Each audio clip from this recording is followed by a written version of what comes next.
يا حبايبي عاملين ايه؟ يا رب تكونوا بخير وبصحه جيده. طاعه دايما لله. مطبخ التوفير الشيف زينب عبد الحميد. هنعمل النهارده الكفته بتاعه الشوي بتاعه الحياتي، ودي عن كفته الطرب زي ما حضراتكم شايفين.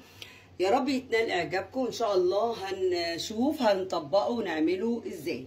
تتبيله الكفته يا حبايبي هنشوف هنتبلها ازاي، وايه الحاجات طبعا اللي بتخلي الكفته متماسكه وكمان طعمها يبقى حلو. المكونات هنقولها واحنا بنشتغل زي ما انتم شايفين. اول حاجه هنحط لما نشتري اللحمه المفرومه بتاعتنا، طبعا بنعرف الجزار ان احنا هنعملها كفته يعني شوي، فبيبقى نطلب منه ان يكون فيها قيمة 20% دهن، وكمان يعملها لنا ناعمة، يعني تبقى بوشين، يعني تنعم وشين. فأول حاجة يا حبايبي بحط فيها كده البصلة واعصرها من التفل، وطبعا بحطها الميه بتاعه تفل البصل على مثلا فراخ او كباب عشان يشوي.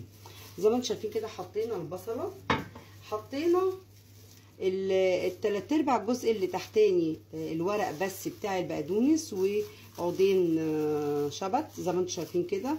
طبعا كل دي احنا هنضربه في الكبه زي ما انتم شايفين. عندنا الدهن لو مش كفايه او انت عايزه طعم احلى بيبقى حلو قوي، ناخد قطعتين كده بس بنقطعهم صغير عشان يسهل علينا ايه فرمها جامد.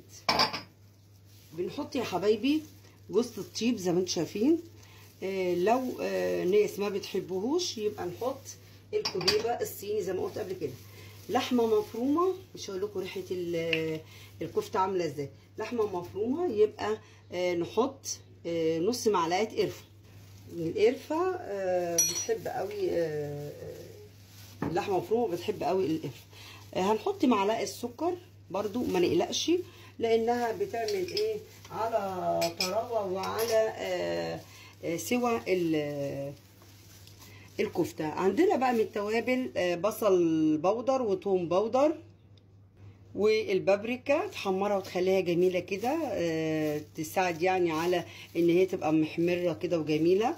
وعندنا طبعا حبهان مطحون، وعندنا كزبره وفلفل اسمر بنحطهم على بعضهم.